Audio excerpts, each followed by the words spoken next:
Eh, untuk materi yang akan kita bahas hari ini, yaitu statistika, kaidah pencacahan dan penjumlahan serta permutasi kombinasi, dan yang terakhir adalah matriks. Nah, ketiga materi ini selalu hadir ya untuk sekitar 3 atau 2 tahun terakhir ini.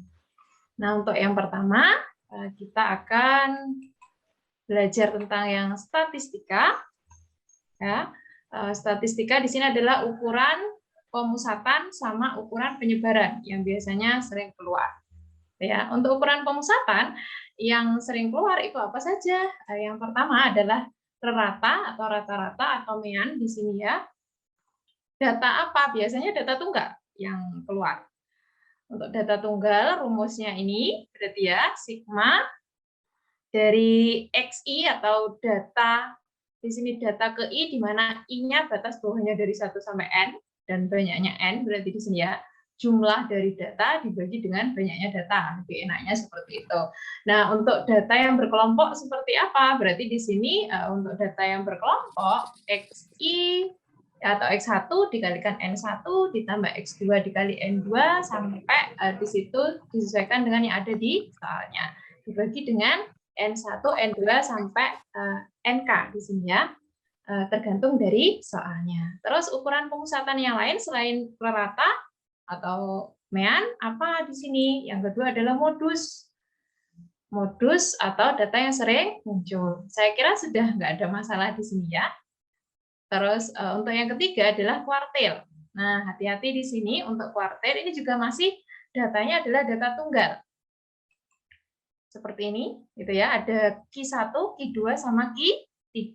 Q1 biasanya dikasih nama lain, nggak Q1 bilangnya, tapi kuartil bawah. Q2 bilangnya nggak Q2, tapi disebut juga dengan apa? Median atau kuartil tengah. Dan yang terakhir adalah Q3 atau nama lainnya adalah kuartil atas. Nah, seperti ini. Nah, untuk ini rumusnya, kalau misalkan kalian disuruh nyari nilai dari kuartil, kalau misalkan pakai rumus. Nah, ini untuk apa? Datanya adalah data tunggal. Masih data tunggal yang saya bicarakan di sini ya. Untuk kuartil bawah ternyata data ganjil sama genap di sini rumusnya berbeda. Gitu. Atau mungkin nanti ada cara lainnya selain ini. Nggak harus pakai rumus, apa bisa, Mbak? Bisa. Gitu ya. Terus lagi untuk mencari kuartil, hati-hati di sini, harus diurutkan terlebih dahulu datanya dari yang terkecil sampai yang terbesar. Kalau untuk yang lainnya seperti nyari modus sama rata-rata bagaimana? Ya, tidak harus diurutkan, tapi kalau sudah nyari kuartil, itu wajib diurutkan terlebih dahulu datanya dari yang terkecil sampai yang terbesar. Terus yang biasanya sering muncul ini untuk ukuran penyebaran apa saja yang keluar di sini. Nah, ada jangkauan. Biasanya di sini pada soal itu enggak bilangnya jangkauan tapi range. Untuk mencari range atau jangkauan ini bagaimana? Yaitu data terbesar, berarti nilai yang terbesar dikurangi dengan nilai yang terkecil. Nah, itu. Terus lagi yang kedua, jangkauan antar kuartil atau disebut juga dengan hamparan. Nah, untuk mencarinya bagaimana? Ternyata di sini adalah kuartil atas dikurangi dengan kuartil bawah atau Q3 dikurangi Q1. Terus untuk yang ketiga, simpangan kuartil atau di sini untuk mencari simpangan kuartil bagaimana? Ternyata nilainya adalah setengah dari hamparan atau setengah dari jangkauan antar kuartil. Ada beberapa ini yang harus diperhatikan ya, nama lainnya.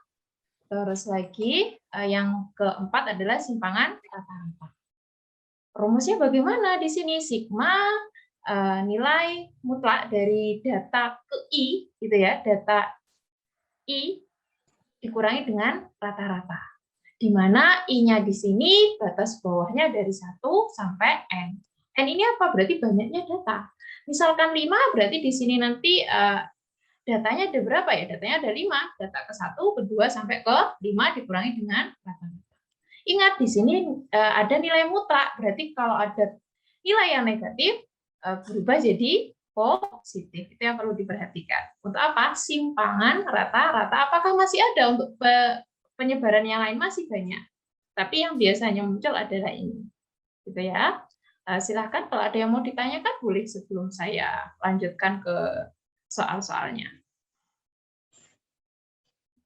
Kalau nggak ada, saya lanjutkan ke soalnya sekarang ya. Untuk contoh soal yang pertama. Nah, ini untuk contoh soal yang pertama. Diketahui rata-rata nilai sejarah siswa laki-laki adalah 75 dan rata-rata nilai siswa perempuan adalah 81. Jika rata-rata gabungan adalah 78, maka manakah hubungan kuantitas ya di sini ya, P dan Q berdasarkan informasi yang diberikan. Nah, ternyata di sini adalah soal dari UTBK tahun 2019. Nah, ini. P-nya adalah banyak siswa laki-laki, sedangkan Q-nya adalah banyak siswa perempuan. Nah, cara mencarinya bagaimana di sini? Bagaimana banyaknya siswa laki-laki? Siswa perempuan. Nah, ini. Nanti kalau misalkan nilainya lebih dari 1, gitu ya. Misal di sini. Kalau nilainya lebih dari 1, terus nggak konsisten, berarti langsung saja jawabannya adalah tidak dapat ditentukan. Tapi kalau konsisten, misalkan lebih dari, ya berarti itu jawabannya, atau konsisten kurang dari, itu adalah jawabannya, atau di sini konsisten sama dengan. Gitu ya, kalau jawabannya lebih dari 1. Kalau jawabannya 1 ya enak, langsung aja dipilih dari A, B, C, atau D. Nah, langsung saja di sini rumus yang kita pakai yang mana? Kalau di sini kita ada siswa laki-laki sama perempuan, berarti kita nyari rata-rata tapi pakai data yang kelompok. Rumusnya yang mana? Nah, yang ini. Apa? Rata-rata gabungan. Diketahui banyaknya siswa laki-laki saya misalkan dengan N1, banyaknya siswa perempuan dengan N2, terus di sini rata-rata satunya sudah diketahui 75, rata-rata duanya diketahui 81, dan rata-rata gabungannya adalah 78. Tujuannya kita apa? Nyari banyaknya siswa laki sama siswa perempuan. Oke, dari sini tinggal kita substitusi saja ya. Kita substitusi saja ke rumusnya. Rata-rata gabungan tadi berapa? Rata-rata gabungannya adalah 78. Nah, seperti ini kalau saya dari yang diketahui tadi kita tulis seperti ini. Nah, untuk mencari N1 sama N2 bagaimana? Ya sudah, N1 sama N2 yang berada di bawah sini, kita bawa ke ruas kiri, di sini pembagian, bawa ke ruas kiri, berarti berubah jadi apa? Perkalian. Nah, ternyata jadilah seperti ini. Nah, kalau sudah, karena kita fokus N1 sama N2 di sini tadi ya, nyari itu, berarti di sini yang N1 kita kelompokkan jadi 1, dan N2 kita kelompokkan jadi 1. Oh, di sini ada 78 kali N1, ditambah 78 kali N2. Kemudian kita gabungkan yang ada N1-nya kita jadikan 1, yang ada N2-nya kita jadikan 1. Nah, seperti ini. Berarti 78 N1, 75 saya bawa ke ruas kiri berarti jadi pengurangan. Terus lagi di sini ada 81 N2. Nah, di sini tadi ada 78 dikalikan dengan N2, saya bawa ke ruas kanan, berarti jadi pengurangan ya di sini ya. Nah, setelah itu kita cari di sini 78 kurangi 75, berarti tinggal, nah seperti ini. Di sini 3N1, yang sebelah atau ruas kanannya adalah 3N2. Nah, di sini kita bisa nyari perbandingan, tanpa harus nyari banyaknya siswa. Jadi kalau kita tahu perbandingannya, jadi kita tahu banyaknya siswa yang laki-laki sama perempuan bagaimana. Ya, langsung saja di sini N2-nya saya bawa ke ruas kiri, sedangkan 3 yang berada di ruas kiri saya bawa ke ruas kanan.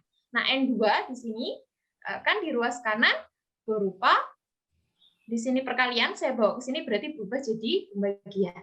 Jadilah seperti ini. Nah, N1 per N2 itu perbandingannya adalah 3:3, atau bisa kita sederhanakan perbandingannya adalah 1:1. Sudah kita ketahui berarti, oh berarti banyaknya siswa laki-laki sama banyaknya siswa perempuan adalah sama. Kenapa kok sama? Karena perbandingannya adalah sama. Ya, yaitu perbandingannya 3:3, atau bisa kita sederhanakan jadi 1:1 tanpa harus tahu misalkan N1 harus sekian 20, misalkan N2 harus 20, enggak. Yang penting perbandingannya sudah tahu, otomatis banyaknya siswa laki-laki sama perempuan juga sudah tahu, yaitu perbandingannya berapa? Ya ternyata sama siswanya. Kalau misalkan siswanya 20, yang laki-laki 20, yang perempuan juga 20. Oh, berarti di sini bisa kita simpulkan bahwa siswa laki-laki sama perempuan sama. Jadi dari A sampai D yang benar yang mana? Ya berarti di sini P sama dengan D. Nah, pilihan ganda yang tepat adalah C. Silakan kalau ada yang mau ditanyakan, boleh.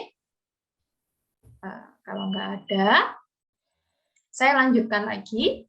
Di sini masih contoh soal dari statistika. Oke, kalau nggak ada, saya lanjutkan lagi. Untuk contoh soal yang kedua, nah di sini contoh soal yang kedua, di sini ada rata-rata, ya, rata-ratanya sekian di sini. Terus lagi, hati-hati di sini pernyataan yang benar di sini ya. Ada 4 pernyataan. Di sini yang ditanya adalah nilai dari A, ring atau tadi ring itu adalah nama lain dari jangkauan. Artinya apa? Data yang terbesar dikurangi dengan data yang terkecil. Terus lagi apalagi di sini simpangan rata-rata. Nah, tadi juga sudah saya jelaskan rumusnya, dan yang terakhir adalah median atau kuartil tengah atau G2. Oke, langsung saja di sini. Nah, rumus yang kita pakai adalah pakai rata-rata di sini ya. Karena yang diketahui apa di sini, beberapa data, ada 4 data di sini, dan nilai dari rata-ratanya. Nah, seperti ini. Ternyata rata-ratanya tadi adalah berapa? 8. Terus lagi untuk di sini datanya ada A-1, A plus 2, 2A-1, 2A plus 2. Untuk yang pertama, kita disuruh nyari nilai A-nya. Nilai A-nya bisa kita cari dengan menggunakan apa di sini tadi, rumus dari rata-rata. Nah, kalau sudah seperti ini bagaimana? Ya wis, tinggal dicari aja nilainya. Ya berarti 4 di sini pembagian dibawa ke ruas kiri, berarti berubah jadi perkalian. Nah, seperti ini, 8 kali 4 sama dengan ini, tinggal dijumlahkan aja. A-nya di sini ada A tambah A berarti 2A, ditambah lagi 2A berarti 4A, tambah lagi 2A berarti jadi 6A. Di sini ada min 1 ditambah 2 berarti 1, 1 dikurangi 1 berarti 0 ya, ditambah lagi 2. Oh, berarti di sini sisanya tinggal 6A plus 2. Nah, kalau sudah ya wes, berarti 2-nya di sini kita bawa ke ruas kiri. 8 kali 4 berapa? 32. 32, 2-nya saya bawa ke ruas sini, berarti di sini tinggal mangan deh aku berarti ya. Proposo we. Astagfirullah. Kok radur ya? Kok ngomong radur ya?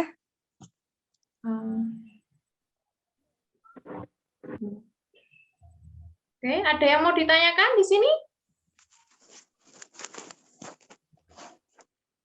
Tidak ada? Oke, saya lanjutkan lagi ya. Berarti di sini 32 saya kurangi 2, berarti tinggal 30 saja. 30 sama dengan 6A, berarti di sini untuk mencari A-nya bagaimana ya? Tinggal 30 dibagi 6, ketemu 5. Oh, A-nya sudah ketemu 5. Oh, berarti pernyataan 1 bagaimana? Pernyataan 1 benar. Oke, pernyataan 1 benar, berarti kita cari pernyataan yang kedua. Benar nggak sih? Nah, untuk mencari ringnya, otomatis kita harus tahu datanya dulu. A-nya sudah ketemu, yaitu berapa? 5. Berarti kita cari dulu data yang pertama. Berarti 5 dikurangi 1.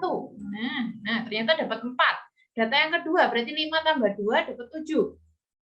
Data yang ketiga, berarti di sini 2 dikali 5, 10 dikurangi 1 dapat 9. Data yang keempat, berarti 2 dikali 5, 10 ditambah 2 berarti ketemu 12. Nah, ternyata sudah urut. 4, 7, 9, 12. Nah, kalau sudah ketemu, kita nyari apa? Ringnya. Ringnya di sini bagaimana? Ringnya di sini tadi dikatakan ring itu atau jangkauan data yang terbesar dikurangi dengan data yang terkecil. Ternyata 12 dikurangi 4 hasilnya 8. Oh, berarti salah. Nah, kalau kita nemu soal yang seperti ini, oh, yang pernyataan yang kedua salah. Dapat kita pastikan bahwa pernyataan yang benar adalah 1 sama 3. Tanpa kita harus mencari simpangan rata-rata sudah ketahuan di situ ya. Kenapa? Karena di sini 2 salah. Kalau satu benar, dua salah, berarti jawaban yang benar pasti di sini adalah yang B, 1 dan 3. Karena kita di sini masih belajar, jadi tadi ya tetap kita hitung aja gitu ya. Nah, kalau misalkan kalian ngerjakan cukup 1 benar, 2 salah, jawaban yang benar adalah 1 sama 3 di sini. Oke, ada yang ditanyakan di sini?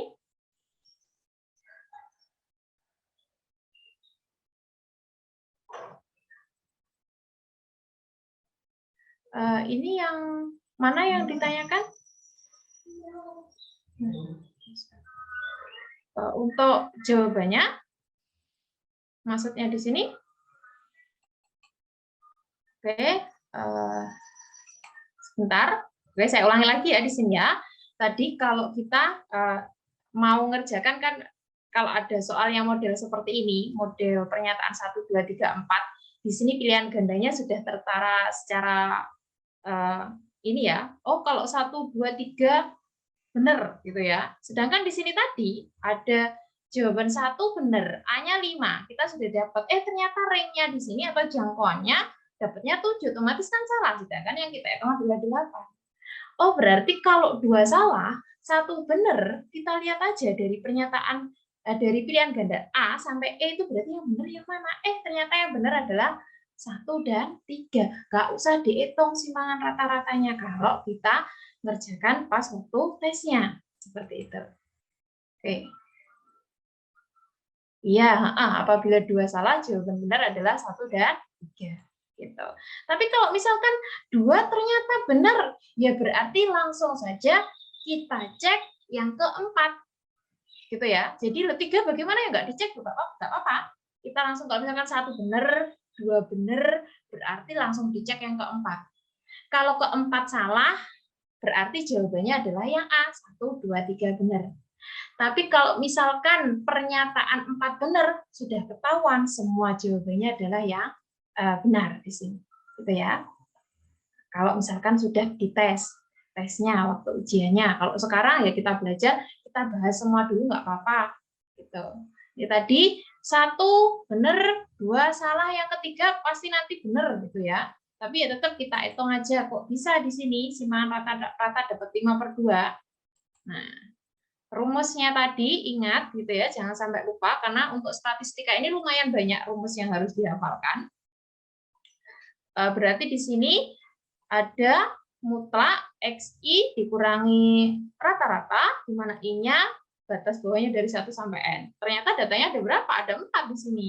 Oh, berarti di sini tadi untuk data pertamanya berapa? 4. 4 dikurangi berapa tadi rata-ratanya? Rata-ratanya adalah 8. 4 dikurangi 8, dimutlak, berarti artinya apa? Hasilnya ini nanti harus positif. Terus lagi data yang kedua berapa? 7. 7 dikurangi rata-rata. Rata-ratanya tadi berapa? 8. Berarti 7 kurangi 8. Ditambah 9 dikurangi 8. Ditambah 12 dikurangi 8. Ingat ada tanda mutlak. Berarti ini nanti semuanya walaupun 4 dikurangi 8 adalah negatif. Berarti berubah jadi positif. Karena apa? Dikasih tanda mutlak. Gitu. Nah, ketika dijumlahkan, ternyata di sini hasilnya adalah 10 dibagi 4. Atau kita sederhanakan jadi 5/2. Nah, sudah benar di sini ya.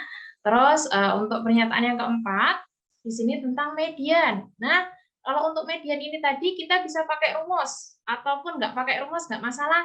Selama di sini datanya masih sedikit. Kalau pakai rumus bagaimana? Jadi nanti kalian tinggal milih saja. Gitu ya. Oh, saya lebih mudah pakai rumus. Atau saya lebih mudah ketika langsung saja saya urutkan, kemudian data saya bagi 2, nggak masalah, gitu ya. Tinggal dipilih saja. Untuk yang pertama di sini kalau pakai rumus, karena datanya di sini ada 4 berarti genap. Ya berarti rumus yang dipakai berarti tadi yang genap. Berarti yang mana ya? Berarti yang ini setengah, di mana di sini adalah data ke N dibagi 2, N-nya berapa? Kalau di sini 4, ya berarti di sini diganti 4. Ditambah dengan data ke N dibagi 2 plus 1. Oh, ternyata di sini data yang diminta adalah data kedua sama data ketiga. Data keduanya berapa? 7. Data ketiganya berapa? 9. Berarti di sini 7 tambah 9 dibagi 2. Atau 7 tambah 9 dikali setengah. Ternyata dapat 8. Nah, mediannya di sini 7. Salah. Padahal yang diminta adalah 8. Atau pakai cara yang kedua, saya nggak semua pakai rumus, Mbak. Oke. Tapi dengan syarat tadi harus diurutkan terlebih dahulu. Nah, di sini.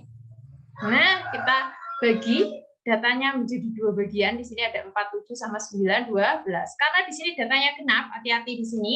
Untuk mencari mediannya yang saya lingkari. Berarti di sini ada di tengah-tengah, yaitu 7 sama 9. Bagaimana ya? Langsung aja 7 tambah 9 selalu dibagi 2, karena di sini ada 2. 7 ditambah 9 bagi 2 berarti ketemu 8 sama. Tinggal pilih saja mana yang menurut kalian mudah. Nah, sudah, berarti ini tadi yang benar hanya 1 sama 3 saja. Berarti jawabannya yang benar adalah yang B. Oke ya. Untuk bisa nanti diingat-ingat lagi untuk rumus dari apa? Simpangan rata-rata, ring, atau tadi nama lainnya adalah apa? Jangkauan. Terus lagi median, nama lainnya adalah kuartil tengah. Jangan sampai lupa di sini ya. Nah, itu. Kalau sudah, saya lanjutkan lagi. Satu soal lagi untuk statistika. Nah, di sini ada datanya ini, ya.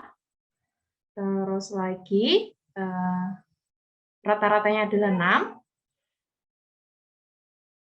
Oke, langsung saja. Nah, ini A-nya adalah 4, selisih mean dan median. Mean tadi adalah nama lain dari apa? Rata atau rata-rata. Jangan lupa di sini. Oh, disuruh nyari selisih, berarti namanya selisih yang besar dikurangi yang kecil. Oke, berarti penyelesaiannya bagaimana? Ya tetap rata-rata. Nanti jadi hafal sendiri rumusnya. Jumlah semua data ini nggak perlu diurutkan, nggak masalah. Kalau kalian disuruh nyari rata-rata, langsung aja dijumlahkan semua, dibagi dengan. Nah, ternyata di sini dari data ini ditambah lagi dengan 3 lagi, yaitu kita misalkan aja P, Q, sama R. Ditambah 3, ternyata rata-ratanya jadi 6. Semula di sini datanya ada 7, karena ditambah 3, berarti datanya ada 10, atau banyaknya data ada 10 di sini. Jumlah datanya bagaimana ya, tinggal dijumlahkan saja. Nah, untuk nyari PQR-nya bagaimana di sini? Ya seperti biasa, berarti ini tadi 10 saya bawa ke ruas kiri, jadi apa? Perkalian. Nah, jadilah seperti ini, berarti 6 kali 10. Terus lagi yang di sini 8 sampai 5 ini kita jumlahkan, ternyata ketemu berapa? 36. Gitu ya. Terus lagi PQR. Nah, ini nanti PQR ini nanti berarti punya beberapa kemungkinan nilai. Nah, kalau sudah, berarti di sini, nah, 36-nya saya bawa ke ruas kiri. Berarti di sini 60, saya kurangi 36. Nah, dapatlah 24. P ditambah Q tambah R adalah 24. Hati-hati di sini. Berarti di sini ada banyak kemungkinan nilai dari P, Q, sama R. Cukup ngambil 2 saja, nggak usah banyak-banyak. Gitu ya. Cukup 2 saja. Nah, kalau nanti jawabannya konsisten, berarti itu jawabannya. Kalau misalkan nggak konsisten, artinya nggak konsisten apa? Misalkan pertama kalian ketemu, ternyata hasilnya adalah A lebih dari B. Yang kedua adalah A kurang dari B, itu berarti nggak konsisten. Jawabannya itu berarti langsung aja. Kalau ada 2 jawaban yang berbeda, langsung kalian klik aja di sini yang tidak dapat ditentukan. Berarti jawabannya adalah yang D, atau yang paling akhir di sini ya. Terus lagi, kita cari kemungkinannya cukup 2 aja. Ya. Kemungkinan yang pertama kita ambil, nah misalkan di sini P-nya adalah 8, Q-nya adalah 9, R-nya 7. Mbak, misalkan saya ngambilnya enggak, ini boleh sekali, sembarang. Pokoknya ketika dijumlahkan harus sama dengan 24. Gitu ya. Jadi enggak harus ini hanya contoh kecilnya saja. Ketika dijumlahkan adalah 24. 8 tambah 9, 17 tambah 7, ketemu 24. Nah, kemudian 8, 9, 7 ini kita masukkan ke ini tadi datanya. Nah, ini kemungkinan keduanya saya ambil 2, 4 sama 18. Nah, untuk kemungkinan yang pertama, ketika saya urutkan, di sini ingat tadi kalau kita disuruh nyari median, berarti harus diurutkan. Nah, di sini berarti dari 3, 4, 4-nya 2 kali tadi, 5-nya juga 2 kali, 7-nya hanya 1, kemudian di sini saya ambil 7, 8-nya di sini ada 1, saya ambil lagi 8, terus lagi di sini tadi Q-nya adalah 9. Nah, kalau sudah, bagaimana cara mencari mediannya? Kalau misalkan saya nggak mau pakai rumus, Mbak, nggak apa-apa, nggak masalah. Berarti kita bagi 2 sama di sini ya, 1, 2, 3, 4, 5. 1, 2, 3, 4, 5. Nah, kalau saya bagi jadi seperti ini. Nah, ini. Nah, karena di sini datanya genap, hati-hati, berarti nanti untuk mencari mediannya, nah ini yang saya kasih tanda merah di sini. Berarti 5 ditambah 7 dibagi 2. Nah, kalau datanya ganjil bagaimana? Langsung di situ nanti datanya ganjil, langsung yang berada di tengah saja, satu saja. Satu angka saja. Tapi kalau datanya genap, di sini ada 2. 5 tambah 7 dibagi 2. Ternyata ketemu 6. Nah, kita cari A-nya tadi 4. B-nya adalah, oke, B-nya selisih mean dan median. Gitu ya. Oke, A-nya 4. Tadi mean atau rata-ratanya adalah 6, sedangkan mediannya 6. Oh, ternyata kalau ditanya selisih, berarti oh ternyata antara median dan rata-rata hasilnya adalah sama, yaitu 6. Oh, berarti di sini selisihnya adalah 0. Berarti bagaimana hubungan antara A dengan B? A-nya 4, B-nya 0. Berarti A-nya di sini adalah lebih dari B. Sudah, itu yang pertama. Oh, berarti selisihnya di sini adalah apa? Ada 0 di sini ya. Yang kedua, kalau kita pakai kemungkinan yang kedua, ketika P-nya 2, Q-nya 4, dan R-nya adalah 18, ini lagi-lagi ketika kita jumlahkan harus sama dengan berapa? 24, 18 tambah 4 tambah 2 adalah 24. Jadi kalian boleh ngambil berapapun, nggak harus seperti yang ada di kemungkinan 1 sama 2, terserah. Mbak, saya mau ngambil 8, 8, 8, boleh-boleh, terserah gitu ya. Yang penting ketika dijumlahkan adalah 24. Oke, untuk kemungkinan yang kedua, sama juga kita bagi menjadi, kita urutkan, setelah kita urutkan, kita bagi menjadi 2 bagian, seperti ini, tuh 2, 3, 4, 5, 1, 2, 3, 4, 5, kemudian kita cari mediannya, nah seperti ini.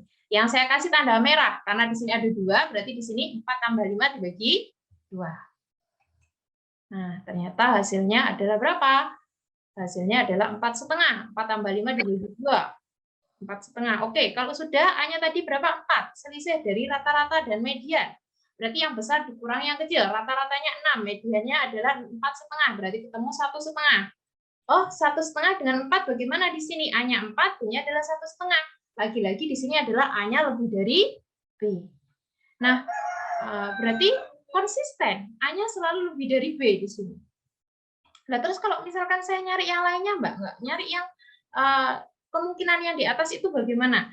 Nah, kalau nggak mencari kemungkinan yang di atas, misalkan ada 8, 8, 8, nah nggak masalah. Nanti kisaran nilai dari median itu nggak jauh-jauh dari berapa di sini?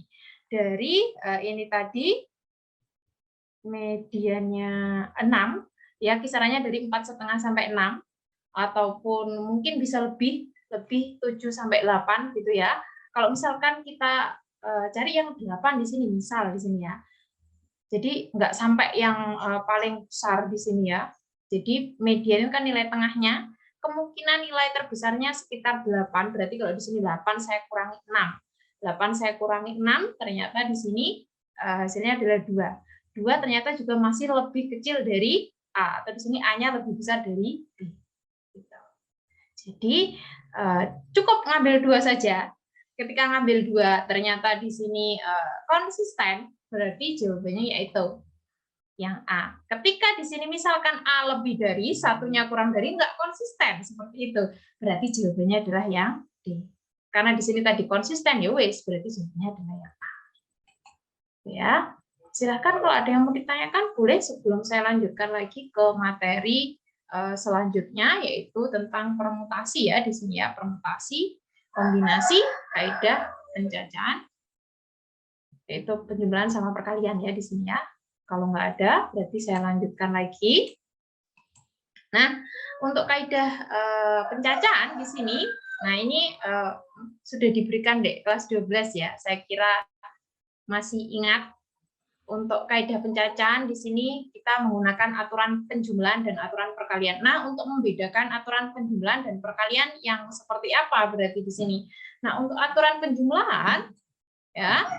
Nah, di sini ada 2 kejadian atau lebih yang tidak bisa dilakukan secara bersamaan. Hati-hati di sini. Contohnya seperti apa? Kalau misalkan saya punya 3 sepatu gitu ya.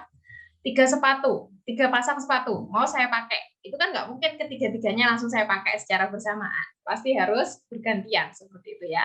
Berarti kalau nggak bisa dipakai secara bersama-sama, oh berarti aturan yang kita pakai apa? Aturan penjumlahan.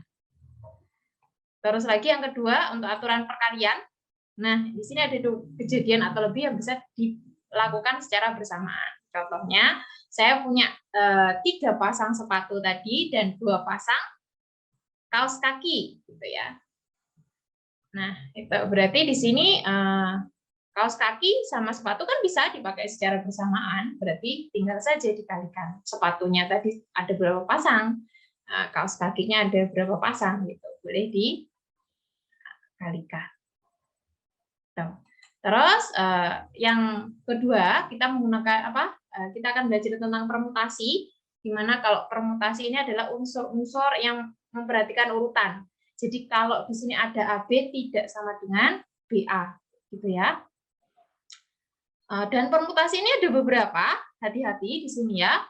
Ya, ini yang permutasi semua unsur. Nah, misalkan di sini ada N diambil N, artinya di sini adalah N faktorial.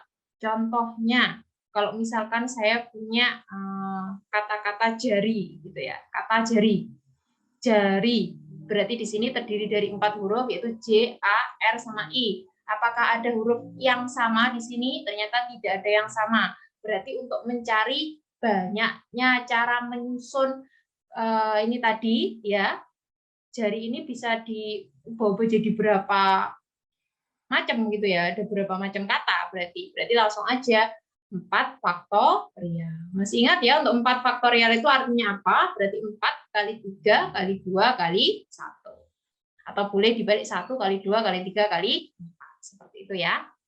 Nah, untuk permutasi sama unsur, contohnya seperti itu. Nah, untuk permutasi dengan sebagian unsur seperti ini. Ya, ingat rumusnya kalau ada N, ya permutasi di sini dari N diambil R, di mana ingat N-nya ini pasti lebih besar atau ya lebih besar dari R. Kalau sebagian unsur lah, kalau semua unsur berarti di sini antara sini sama sini yang diambil itu sama. Nah, rumusnya apa? N faktorial per N min R faktorial. Untuk apa? Permutasi sebagian unsur. Terus lagi permutasi unsur yang sama. Nah, ini berarti kalau unsur yang sama bagaimana? Kalau ini tadi untuk yang permutasi semua unsur, itu tadi kita misalkan dengan itu tadi ya, jari, gitu. Jari. Itu semuanya berbeda lah. Kalau misalkan permutasi unsur yang sama, misalkan saya punya huruf matematika, gitu kan ya. Matematika di sini ternyata ada beberapa, saya pakai kata matematika, berarti ada beberapa huruf yang sama. Gitu kan ya. Berarti nanti kita menggunakan permutasi unsur yang sama. Dan yang terakhir yaitu permutasi melingkar. Ini biasanya kalau ada soal tentang duduk melingkar, ya, berarti rumus yang kita pakai yang mana di sini? Langsung aja. N-1 dikurangi, N dikurangi 1, kemudian difaktorialkan. Ingat, kalau ada permutasi siklis atau di sini tentang permutasi melingkar. Biasanya soalnya bagaimana ya? Ada soal cerita tentang misalkan siswa yang duduk melingkar, siswanya ada 5, untuk mencari cara mereka duduk ada berapa, ya langsung aja 5 dikurangi 1, kemudian difaktorialkan. Gitu ya. Terus yang terakhir adalah kombinasi, adalah susunan unsur yang tidak memperhatikan urutan, artinya apa? AB sama dengan BA. Contoh kecilnya di sini kalau misalkan saya punya cat gitu ya, cat warna hijau sama kuning di sini, kemudian mau saya campur, entah itu kuningnya dulu saya masukkan ke timba, kemudian hijau gitu ya, atau sebaliknya hijau dulu, kemudian kuning, itu kan warnanya nanti hasilnya tetap sama. Gitu. Jadi contoh kecilnya seperti itu untuk apa? Kombinasi. Nah, untuk permutasi sebentar. Ini tadi ya, permutasi itu biasanya contoh kecilnya seperti apa? Seperti pemilihan pengurus kelas. Ya, ada ketua kelas, wakil, sekretaris sama bendahara. Nah, itu tadi. Ini tadi disebutkan secara lengkap, atau kalau permutasi itu disebutkan secara lengkap, sedangkan kalau kombinasi itu enggak begitu lengkap. Gitu ya. Misalkan di sini cuma bilang akan ada akan ada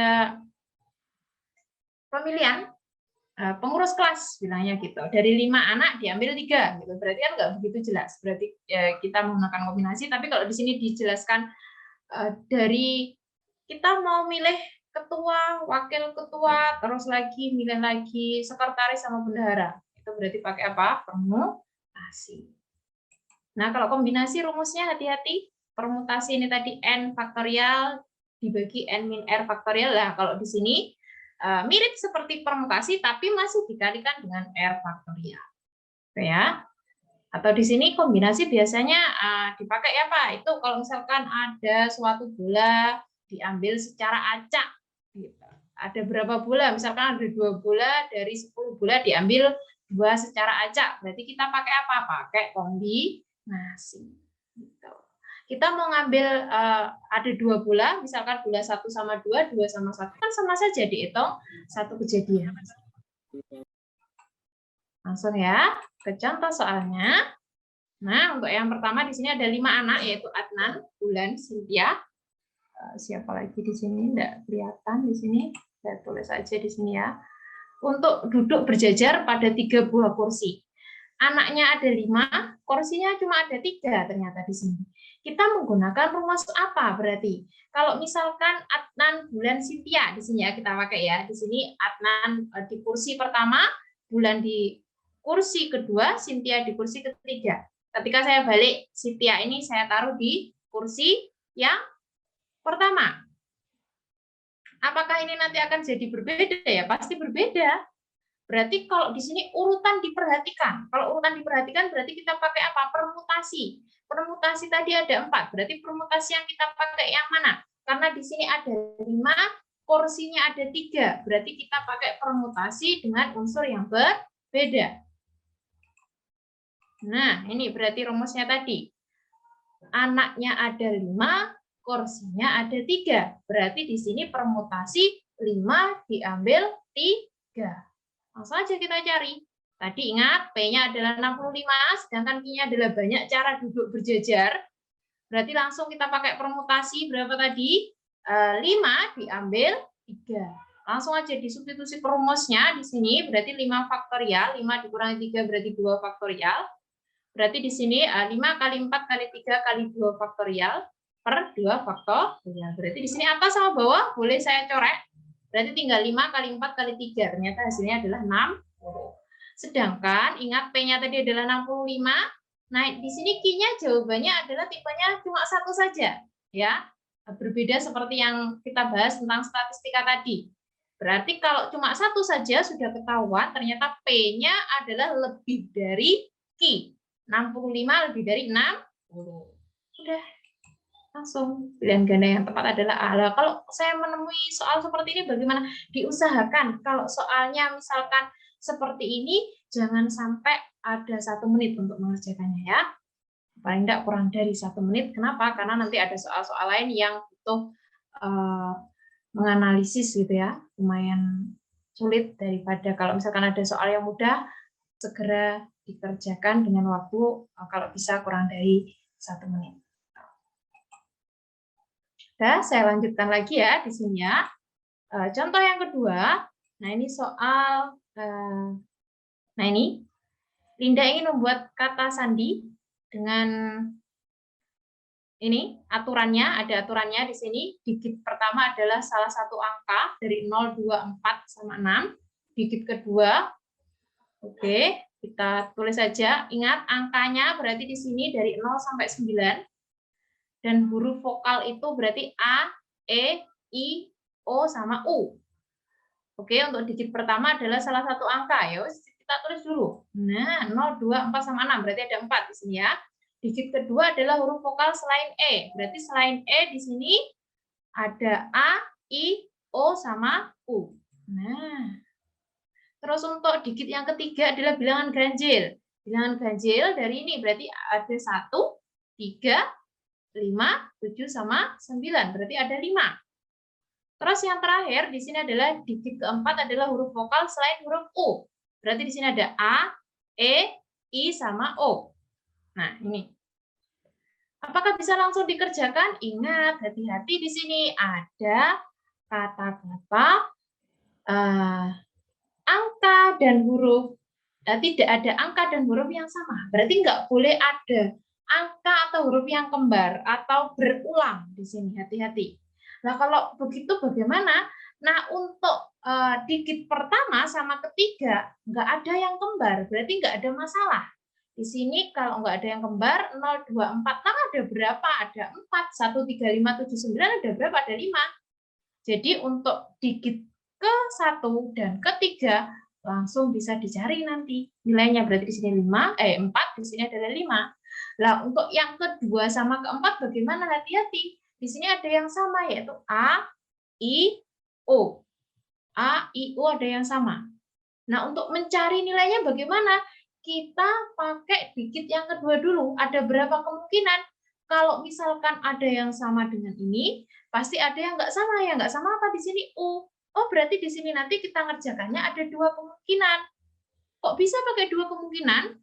Karena di sini tadi, ingat ada huruf yang sama. A, I, sama O. Di sini juga sama. Jadi kita pakai 2 kemungkinan, nggak bisa pakai 1 kemungkinan saja. Gitu ya.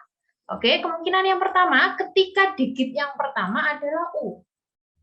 Loh, kalau digit yang pertama U berarti bagaimana di sini? Oh, untuk yang pertama digit yang kedua ya adalah U. Yang pertama bagaimana ya? Tulis saja. Ada berapa di sini tadi? Ada 4. Digit yang kedua cuma U saja. Ada berapa ya? Ada 1. Terus digit yang ketiga nggak ada masalah karena antara 1 dan 3 tadi nggak ada yang kembar. Berarti di sini langsung aja ada berapa angka? Ada 5. Terus di sini tadi untuk digit yang keempat, karena di sini tadi kita pakai U, berarti otomatis A, I, O-nya bagaimana ya nggak kepakai. Oh, berarti di sini nanti nggak ada yang kembar.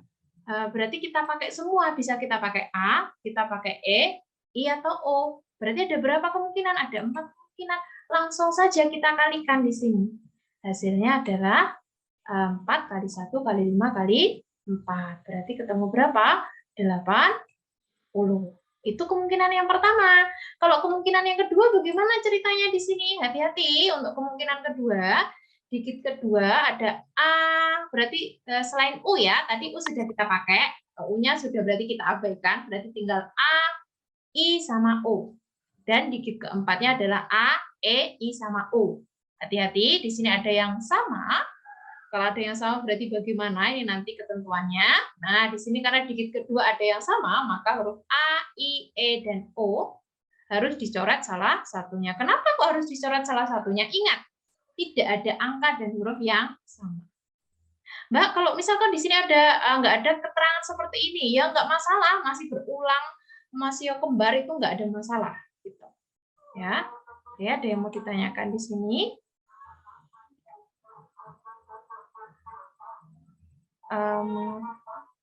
Oke. 4453. Oke. Digit. Oh, ini yang kedua ya. Oke, kita cari dulu berarti di sini ya. Berarti untuk yang pertama di sini tetap sama yaitu 4. Tadi ada 0, 2, 4, 6. Terus lagi untuk yang kedua ada A, I, O, berarti ada 3 di sini ya. Terus lagi untuk digit yang ketiga, karena ini tadi ya nggak ada yang sama, berarti langsung aja ada 5 di sini. Nah, yang terakhir berarti di sini. Nah, karena sudah kepakai, ini mau dicoret A-nya boleh, I-nya boleh, O-nya boleh, pokoknya salah satunya. Gitu ya, dicoret berarti oh di sini yang dicoret adalah A-nya. Berarti tinggal apa? Ada E, I sama O.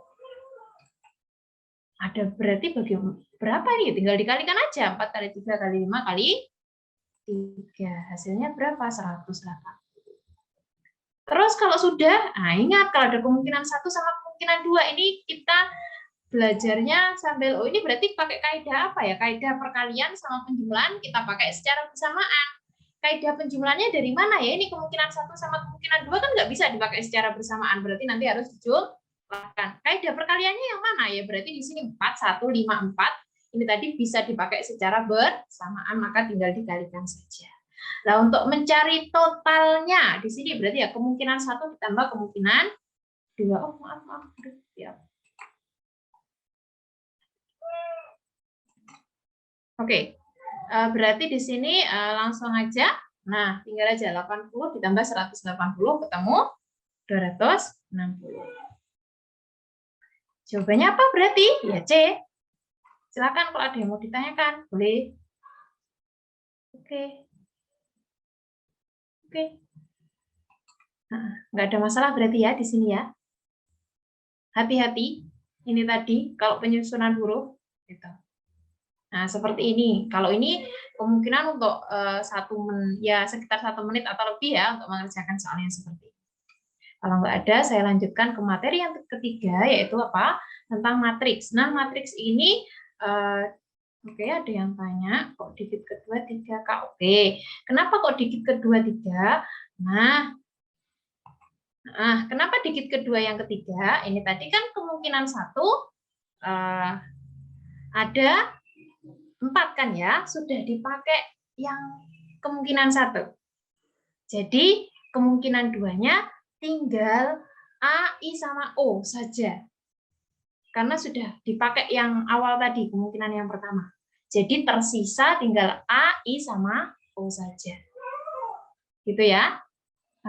Paham apa enggak di sini? Jadi cukup tinggal 3 saja. Kenapa kok tinggal 3 ya? Karena ini tadi ada huruf yang sama. Dari digit kedua sama digit yang keempat. Huruf yang sama apa? A, I, sama O. Berarti A, I, sama O ini nanti harus kita bedakan. Kita bedakan bagaimana? Ya karena di sini tadi ada A, I, O, sama U. Jadi kemungkinannya ada 2. Pertama kita pakai U saja. Kan sudah tinggal berapa? U-nya sudah dipakai, tinggal 3 saja. Begitu. Oke. Nggak ada masalah berarti ya di sini ya. Nanti bisa sambil dipahami lagi. Oke, kalau nggak ada, kita masuk ke matrik di sini. Nah, untuk matrik sendiri yang keluar di tahun 2020 sama 2021 ya, yang keluar apa saja? Nah, seperti ini. Yang ringan-ringan saja untuk matriksnya. Kalau untuk dia apa? Di TPS. Transpos matriks. Ingat ya, kalau transpos itu berarti apa? Baris jadi kolom atau sebaliknya kolom jadi baris. Nah, di sini PQ. Ketika saya nyari B transpos, berarti ya tinggal aja PQ-nya ini kita ubah jadi kolom. RS-nya kita ubah jadi kolom. Atau di sini kolom berubah jadi baris. Nggak ada masalah dari sini ya. Terus apalagi yang biasanya yang ditanyakan? Yang ditanyakan adalah determinan, nggak jauh-jauh dari itu. Nah, determinan matrik berurut 2 kali 2. Sejauh ini yang saya amati untuk soalnya itu yang berurut 2 kali 2. Nah, untuk mencari determinan saya kira sudah nggak ada masalah ya. Untuk diagonal utama tinggal dikalikan, berarti A kali B dikurangi B kali C. Seperti ini. Nah, sifat-sifatnya determinan untuk matriks bujur sangkar atau nama lain dari bujur sangkar adalah apa? Persegi. Nah, di sini kalau ada determinan A dikali B, gitu ya. Hati-hati di sini. Jadi kalian nggak perlu nyari perkalian dari matriks A sama B kemudian dicari determinannya lama. Berarti langsung aja determinan A dikali dengan determinan B, gitu ya. Terus yang kedua, kalau ada determinan dari A transpos, itu sama artinya dengan determinan dari A. Itu yang perlu diperhatikan rumusnya. Oh, berarti kalau ada matriks transpos itu determinannya sama dengan matriks sebelum ditranspos. Yang ketiga, kalau kalian disuruh nyari determinan dari A inverse, nggak perlu kalian nyari matriks A inverse-nya, langsung aja nyari determinan dari matriks A, kemudian dicari sepernya. Itu adalah determinan dari A inverse. Itu yang perlu diperhatikan. Terus lagi yang terakhir tentang matriks singular, gitu ya, atau matriks di sini yang nggak punya inverse. Kenapa? Karena di sini determinannya sama dengan 0. Contoh soalnya.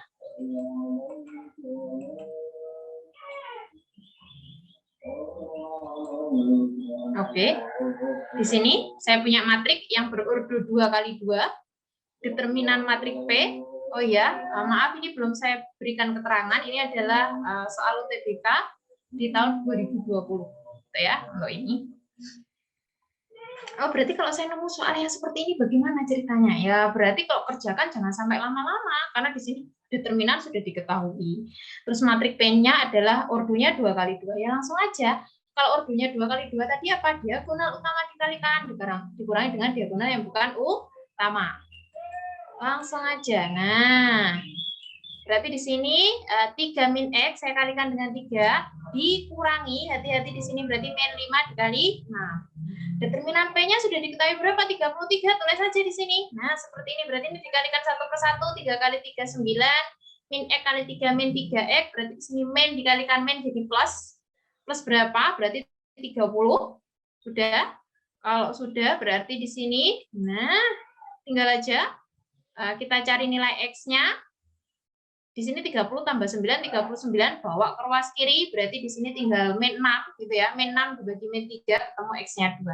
Nah, kalau ketemu soal model seperti ini, kalau bisa 1 menit nggak bisa, 1 menit sudah selesai ya. Belum ada 1 menit harus sudah diselesaikan kalau ketemu soal seperti ini. Ada yang mau ditanyakan di sini untuk determinan? Ini materi kelas 11 ya, untuk matriks. Kalau nggak ada, saya lanjutkan lagi. Oke, berarti pilihan ganda yang tepat adalah yang B, X-nya adalah 2.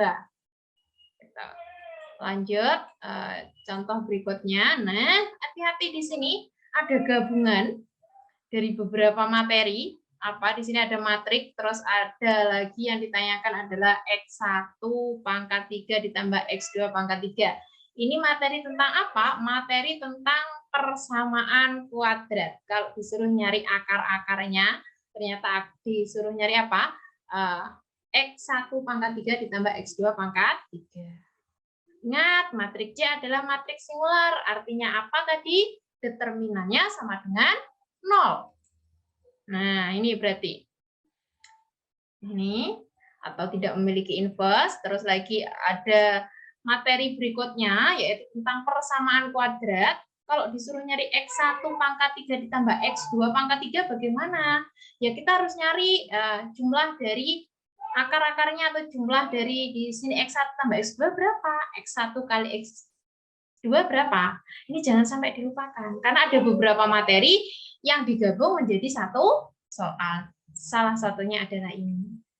Oh, berarti di sini untuk X1 pangkat 3 ditambah X2 pangkat 3 bagaimana rumusnya? Nah, ini berarti ada beberapa rumus yang harus memang dihafalkan. Nah, kalau sudah berarti ya tinggal kita cari aja. Ingat, C-nya tadi adalah matriks singular. Berarti determinannya adalah sama dengan 0. Nah, kita cari determinannya berarti di sini X dikalikan 2 min 3X dikurangi min 2 dikalikan dengan X min 1. Nah, ternyata setelah dihitung membentuk suatu persamaan kuadrat. Nah, kalau sudah bagaimana ya tinggal kita cari X1 ditambah X2 di sini. X1 tambah X2 apa rumusnya? Min B per A. A-nya berapa di sini? A-nya min 6. B-nya berapa? 4. C-nya berapa? Min 2. Tinggal kita cari di sini X1 ditambah X2 berarti min B per 4. B-nya adalah 4 berarti dikalikan dengan min jadi min 4 per A-nya adalah min 6. Oh, ternyata ketika disederhanakan dapat 2 per 3. Kalau perkalian dari akar-akarnya bagaimana di sini? Perkalian dari akar-akarnya, tadi rumusnya adalah C per A. Oh, berarti C per A, di sini C-nya berapa? Min 2.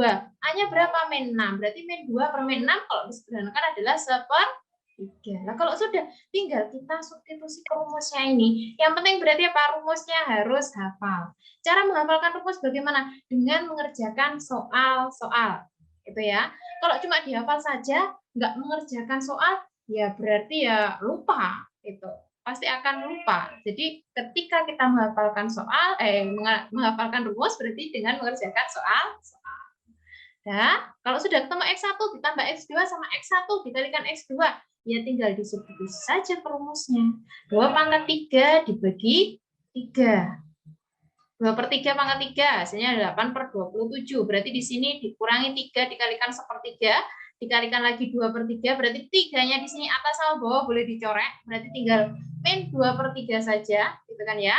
Terus kita samakan penyebutnya untuk mencari hasil pengurangannya, gitu kan ya. Berarti kalau di sini ada 27, di sini ada 2 per 3, tinggal kalikan dengan 9 saja. Langsung saja, berarti di sini 8 dikurangi 18, ketemu min 10, bagian bawahnya atau penyebutnya sudah sama ya, itu ya 27 sama 27, selesai. Gitu. Kuncinya apa ya? Berarti harus hafal rumusnya.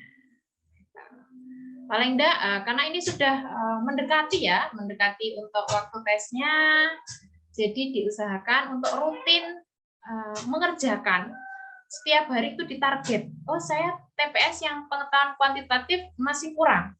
Jadi berarti saya harus mengerjakan sekitar mungkin targetnya 10 soal per hari untuk yang pengetahuan kuantitatif. Itu bisa kalian ukur sendiri untuk itu ya. Nah, berarti ketemu jawabannya. Min 10 per 20. Oh, jawabannya di sini harusnya C ya. Min 10 per 27. Oke, ini nanti akan saya ganti. Oke. 2 kali 9. Maaf. Oke, 2 kali 9 kok bisa dapat? Oke. Nah, di sini kan 2 kali 9, 18. 8 saya kurangi 18. 8 saya kurangi 18, berarti dapat berapa? Min 10. Gitu ya. Kalau misalkan nanti kurang paham, bisa saya tambahi di sebelah sininya. Ini berarti harus saya kalikan dulu, gitu ya. Berarti 2 kali 9, 18. 8 dikurangi 18 adalah min 10. Oke, PS nggak ada masalah berarti di sini ya. Ini nanti jawabannya yang benar adalah C berarti ya. Min 10 per 27. Oke. Nggak ada yang ditanyakan ya di sini ya. Kalau nggak ada saya lanjutkan ke nomor berikutnya di sini. Nomor yang terakhir, contoh soalnya nomor 8. Nah, di sini ada matrik P sama Q, tentukan nilai determinan dari P, putuskan apakah pernyataan 1 dan 2 berikut cukup untuk menjawab pertanyaan tersebut. Ternyata di sini adalah soal UTBK tahun 2021 ya. Nah, pernyataan satunya adalah determinan dari P sama Q adalah 20. Pernyataan yang kedua adalah, nah seperti ini, 4B kuadrat min 20AB plus 25A kuadrat sama dengan 100. Kita cek dulu, gitu ya. Nah, ini jawabannya. Berarti kita cek dulu di sini. Oke, nanti kita P sama Q-nya. Ini saya lanjutkan ke slide berikutnya ya. Oke, yang diketahui ini P-nya adalah matriknya sekian, Q-nya adalah matriknya sekian. Terus lagi untuk pernyataan 1, determinan P sama P kali Q sama dengan 20.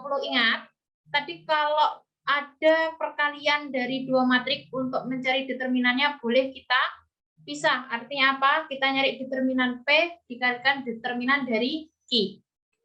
Nah, seperti ini. Ya, berdasarkan yang sudah saya jelaskan tadi di awal. Maaf. Terus lagi di sini determinan dari P-nya apa? Ya wis, biarkan saja. Determinan dari Q berarti berapa di sini? 2 kali 5 dikurangi negatif 4 dikalikan negatif 3. Berarti kan di sini 12. Kalau saya tulis seperti ini. Determinan P dikali 10 dikurangi 12 sama dengan 20. Oh, berarti determinan P bisa kita cari? Bisa sekali. Berarti di sini 20 saya bagi dengan, di sini tadi 10 dikurangi 12, berarti min 2. 20 dikurangi min, 20 dibagi ya, maaf. 20 dibagi min 2, ketemu min 10. Silakan kalau ada yang mau ditanyakan. Oh, determinan P-nya untuk pernyataan 1 saja kita dapat. Gitu ya. Oh, berarti di sini kita cek untuk pernyataan yang kedua. Kalau pernyataan kedua nggak dapat, berarti hanya pernyataan 1 saja, gitu ya. Oke, lanjut. Nah, ini pernyataan 1 saja sudah cukup ternyata.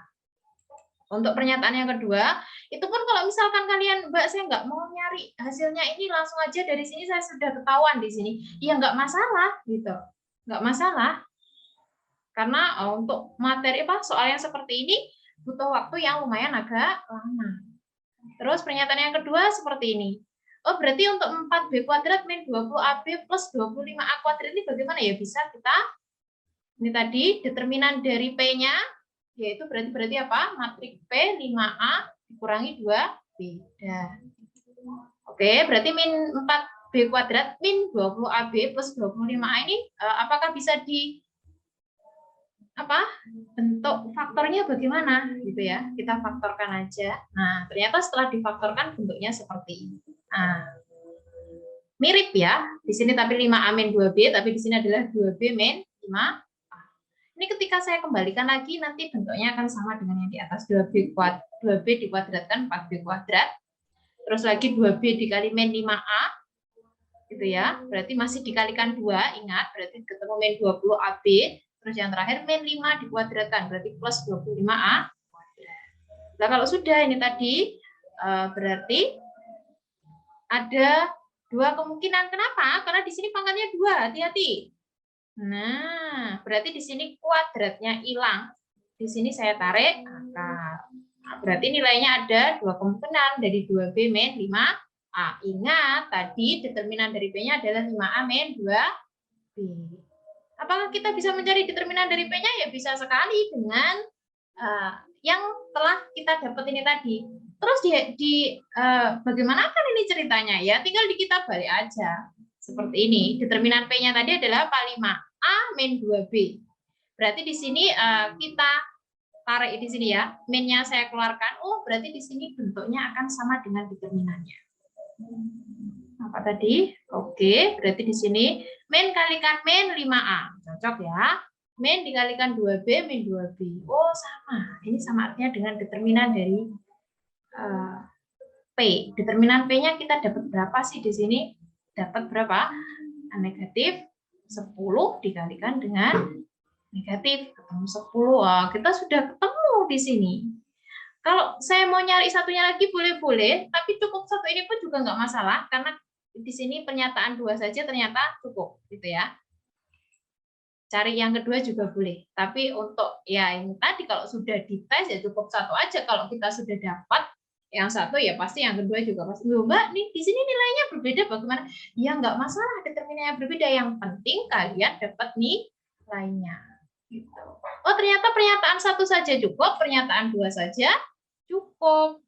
Nah kalau pernyataan 1 cukup, pernyataan 2 cukup, berarti di sini jawaban yang paling tepat adalah yang D. Yang paling tepat adalah D. Silakan kalau ada yang mau ditanyakan, boleh.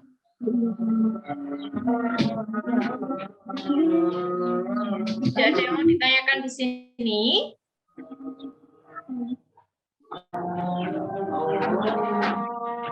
Kalau tidak ada yang ditanyakan, saya akhiri dulu. Oke, sebelum ada yang mau ditanyakan. Oke. Cara memfaktorkannya bagaimana? Nah, untuk memfaktorkannya di sini boleh pakai cara ABC boleh gitu ya. Mau pakai di sini 4 dikalikan 25 seperti biasanya ya, berarti di sini ya. Kalau dikali hasilnya adalah ujung dikali ujung. Kalau dikali hasilnya 25 kali 4 berapa? 100. Kalau ditambah hasilnya min 20. Ya, berarti angka berapa sama berapa? Nah itu. Setelah itu baru dijabarkan. Setelah dijabarkan, berarti ini nanti, atau ini nanti saya tambahi saja untuk keterangannya di sini ya. Dari ini ke sini nanti bagaimana gitu. Nanti saya jabarkan lagi agar tahu ya. Oh ini kalau memfaktorkannya bagaimana? Mbak, kalau saya bisanya pakai rumus ABC boleh-boleh, nggak masalah pakai rumus ABC di sini ya. A-nya berarti berapa? A-nya adalah 4, B-nya adalah min 20, C-nya berapa? 25. Gitu. Ada yang mau ditanyakan di sini? Oke, cara memfaktorkannya ya ini tadi ya. Boleh pakai rumus ABC, boleh pakai pemfaktoran seperti biasanya. Ujung kali ujung hasilnya berapa, atau nanti akan saya jabarkan lebih detail lagi untuk ini ya, kok dapat sih yang di sebelah sini. Nggak ada yang mau ditanyakan di sini? Oke, kalau tidak ada, sebelum saya akhiri, dari awal sampai akhir, kalau misalkan ada kata-kata yang kurang berkenan, saya minta maaf, dan saya akhiri dulu. Assalamualaikum warahmatullahi wabarakatuh.